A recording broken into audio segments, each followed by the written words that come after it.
Good morning and many thanks for watching KTN News. My name is Dennis Aseto. Welcome to this edition of News Center.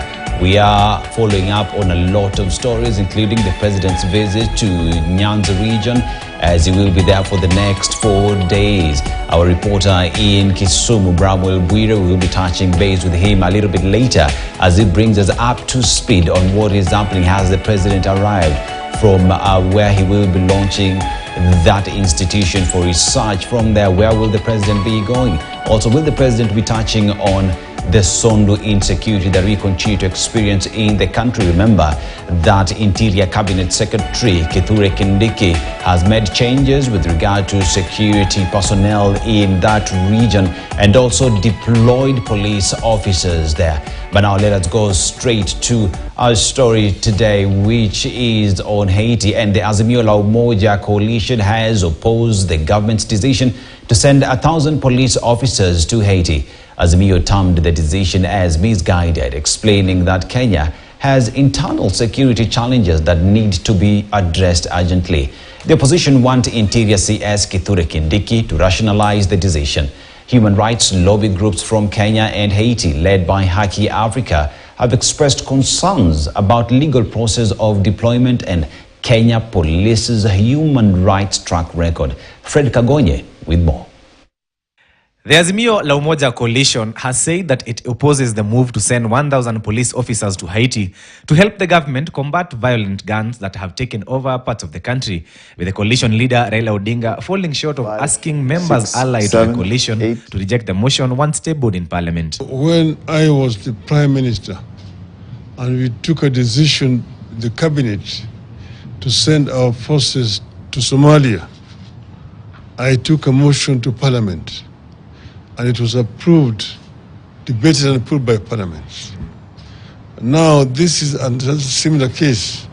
We are sending out our troops or forces outside our borders. It must be approved by Parliament. We are concerned over the increase in terrorist activities in parts of the coast, particularly Lamu, in northeastern. Just about 2 weeks ago, several KDF soldiers aboard a Kenya Air Force chopper died in a crash within the terror-prone Boni Forest in Lamu. Speaking at the Jaramogi Oginga Odinga Foundation, the coalition said that Kenya already has too much on the plate in terms of security challenges, such as clashes in Sondu along the Kisumu-Kericho border, terror attacks in the northeastern and coastal regions, as well as banditry cases in the larger Rift region. The insecurity in the country is a matter of great national concern to everybody. We cannot just sit and watch as innocent Kenyans are being butchered in their homes. We cannot send 1,000 of our young men and women in uniform in harm's way, over 12,000 kilometers away, without the people of Kenya, through their elected representatives in Parliament, having a say as to whether this is in our national strategic security interest or it's motivated by other interests. They now want Parliament to summon Interior CS Kithure Kindiki to explain the decision to send the officers. Yet Kenya is under-policed while calling on President William Ruto to stabilize the country. We call on Parliament to demand oversight on this matter with a view of protecting the young men and women in uniform who are about to be taken to Haiti for a war that is not ours, and at a time when we need them back home. Human rights lobby groups led by Haki Africa have also expressed concern over the looming deployment, arguing that the human rights violations record does not warrant their deployment. The civil groups want the US to instead direct their 14 billion shilling funding to Haitians to help them get on their feet.